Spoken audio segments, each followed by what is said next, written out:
जरा सोचिए, आज आपके घर में कितना कैश रखा है? शायद बहुत कम, क्योंकि आज हर पेमेंट मोबाइल से हो रही है।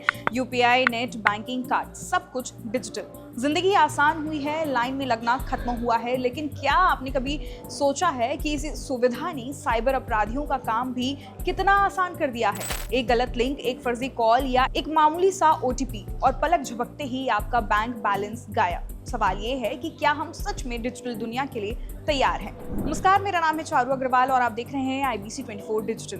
भारत में डिजिटल ट्रांजैक्शन ने पिछले कुछ सालों में रिकॉर्ड तोड़े हैं, लेकिन डिजिटल समझ उतनी तेजी से नहीं बढ़ी है। सेक्राइट की इंडिया साइबर थ्रेट रिपोर्ट 2026 के मुताबिक सिर्फ एक साल में 26.5 करोड़ से ज्यादा साइबर फ्रॉड केस सामने आए, यानी हर दिन 7 लाख से ज्यादा लोग किसी न किसी डिजिटल ठगी का शिकार हुए। और अब तो AI ने भी एंट्री मार दी है। बाराकुडा नेटवर्क्स के एक्सपर्ट्स बताते हैं कि हैकर्स अब AI से ऐसे फिशिंग मैसेजेस बना रहे हैं जो बिल्कुल असली लगते हैं। बैंक अधिकारी बनकर कॉल, व्हाट्सएप पर फर्जी लिंक, नकली वेबसाइट, जाल इतना असली कि पहचानना मुश्किल। तो ऐसे में सवाल आता है कि क्या बचाव का कोई तरीका है? यहीं पर आता है साइबर इंश्योरेंस। आसान भाषा में समझे तो ये आपकी डिजिटल जिंदगी का बीमा है। जैसे कार का इंश्योरेंस एक्सीडेंट के बाद नुकसान भरता है, वैसे ही साइबर इंश्योरेंस ऑनलाइन ठगी या हैकिंग से हुए आर्थिक नुकसान की भरपाई करता है। अगर फ्रॉड हो जाए तो आप कंपनी को रिपोर्ट करते हैं, जांच होती है और अगर क्लेम पॉलिसी में फिट बैठता है तो मुआवजा मिलता है। यानी हादसा तो रुक नहीं सकता, लेकिन गिरने के बाद संभाल जरूर मिल सकता है।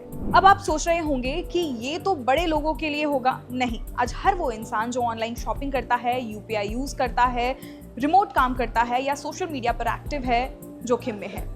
और अच्छी बात यह है कि इसका प्रीमियम अक्सर रोज की कुछ चाय के कप जितना होता है। फैमिली प्लान में पूरे घर को कवर किया जा सकता है, लेकिन ध्यान रहे, अगर आपने खुद OTP शेयर किया या बहुत देर से रिपोर्ट किया तो क्लेम रिजेक्ट भी हो सकता है। इसलिए पॉलिसी की शर्तें पढ़ना बेहद जरूरी है। और आखिर में फुल प्रूफ सुरक्षा का असली फॉर्मूला क्या है? सिर्फ इंश्योरेंस नहीं, बल्कि आदतें।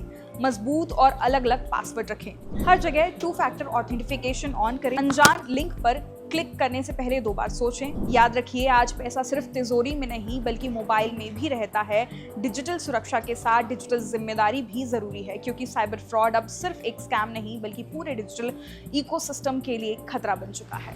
खैर, इस खबर पर आपकी क्या राय है? हमें कमेंट करके जरूर बताएं।